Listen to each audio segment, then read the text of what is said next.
느헤미야 1장. 느헤미야가 예루살렘을 위해 기도하다. 히가랴의 아들 느헤미야의 회고록이다. 때는 20년 기슬르월이었다.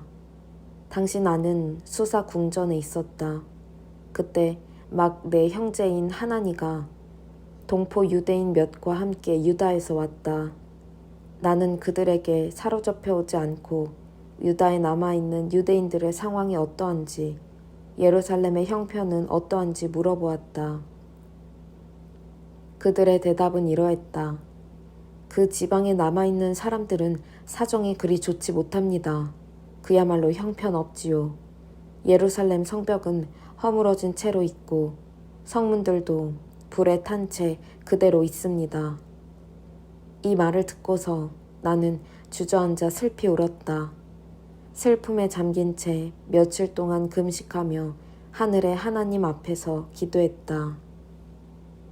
하나님, 하늘의 하나님, 주님의 언약에 충실하시며 주님을 사랑하고 주님의 명령에 순종하는 이들에게 신실하신 크고 어미로우신 하나님, 저를 보시고 제 말을 들어주십시오. 주님의 종, 곧 이스라엘 백성을 위해 밤낮으로 중보기도하며 이스라엘 백성의 죄를 자백하는 이 종의 기도에 귀를 기울여 주십시오. 주께 범죄한 자들 가운데는 저와 제 조상도 있습니다. 우리는 주님을 하찮게 대했습니다. 주께서 하라고 하시는 대로 하지 않았고 주님의 명령을 따르지 않았으며 주님의 종 모세에게 주신 결정들을 존중하지도 않았습니다. 그럴지라도 주님의 종 모세에게 하신 말씀을 기억하여 주십시오. 너희가 나를 반역하면 내가 너희를 사방으로 흩을 것이다. 그러나 너희가 내게 돌아와서 내 말대로 행하면 그 흩어진 사람들이 어디에 가 있든 내가 그들을 다 모아서 내 이름을 나타내려고 택한 곳에 돌려놓을 것이다. 여기 그들이 있습니다. 그들은 주님의 종이며 크신 능력의 주께서 극적으로 구해내신 주님의 백성입니다. 주님, 제 말을 들어주십시오. 주님의 종의 기도를, 주님을 경외하기를 기뻐하는 모든 종의 말을 들으시고 저로 하여금 형통케 하셔서 오늘 제가 왕에게 원하는 바를 얻게 해주십시오. 그때 나는 왕의 술잔을 맡아보고 있었다. 느헤미야 2장. 아닥사스다 왕 20년 니산월이었다. 술을 올릴 시간이 되어 나는 술을 가지고 들어가 왕께 따라드렸다. 그때까지 왕 앞에서 어두운 모습을 보인 적이 없었으므로 왕께서 내게 물으셨다. 어째서 얼굴이 어두운 것이냐? 어디 아픈 것 같지는 않은데 무슨 우울한 일이라도 있느냐? 그 말에 나는 몸둘 바를 몰라 왕께서 만수무강하시기를 빕니다. 제 조상이 묻힌 성읍이 폐허가 되고 성문들이 모두 잿더미로 변했다고 하니 어찌 우울하지 않겠습니까? 하고 아뢰었다. 그러자 왕께서 내게 물으셨다. 그러면 내가 바라는 것이 무엇이냐? 나는 속으로 하늘의 하나님께 기도하며 말씀드렸다. 왕께서 저를 좋게 여기신다면 저를 유다로 보내셔서 제 조상이 묻힌 성읍을 다시 세우게 해주십시오. 그때 왕비도 곁에 앉아 있었는데 왕께서 말씀하셨다.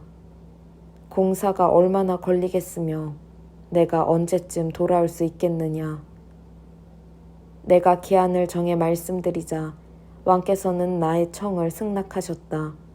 나는 또 이렇게 말씀드렸다. 괜찮으시다면 유프라테스 건너편 총독들에게 유다까지 이어질 제 여행을 승인하는 편지를 내려주시기 바랍니다.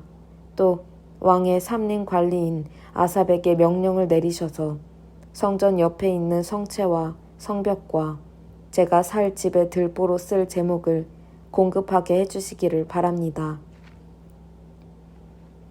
내 하나님의 너그러우신 손이 나를 도우셔서 왕께서 나의 청을 들어주셨다. 나는 유프라테스 강 건너편 총독들을 만나 왕의 편지를 보여주었다. 왕께서는 호위 기병대까지 함께 보내주셨다. 호론 사람 산발랏과 암몬 사람 관리 도비아는 이 소식을 듣고 몹시 못마땅해 했다. 이스라엘 백성의 이익을 위해 누가 온다는 것이 그들로서는 언짢은 일이었다. 오라, 예루살렘 성벽을 건축하자. 그렇게 해서 나는 예루살렘에 도착했다.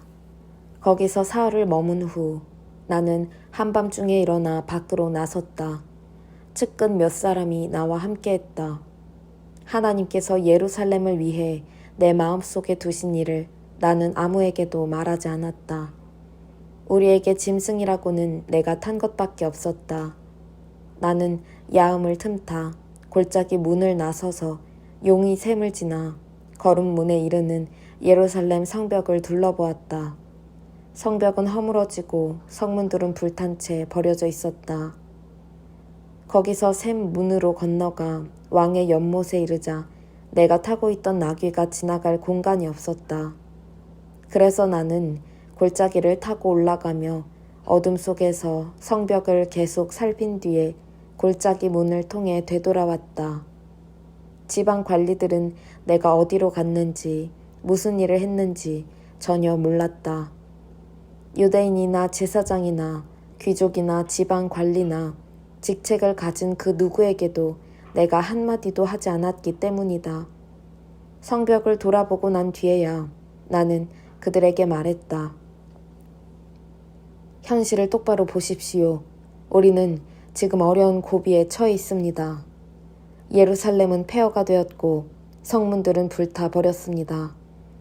어서 예루살렘 성벽을 쌓아서 다시는 이런 수모를 받으며 살지 말아야 합니다.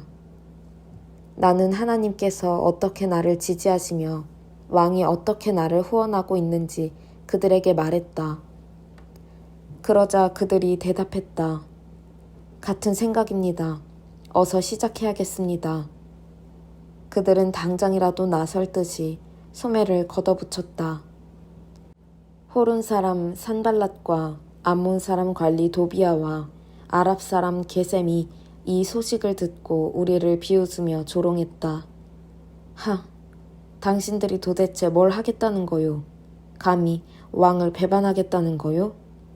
내가 되받아쳤다. 하늘의 하나님께서 반드시 우리를 도와 성공하게 하실 것이요. 우리는 그분의 종이니 열심히 일하여 성벽을 재건할 것이요. 쓸데없는 간섭은 마시오. 당신들은 이 일에 발언권이 없을 뿐더러 예루살렘과도 아무 상관이 없소.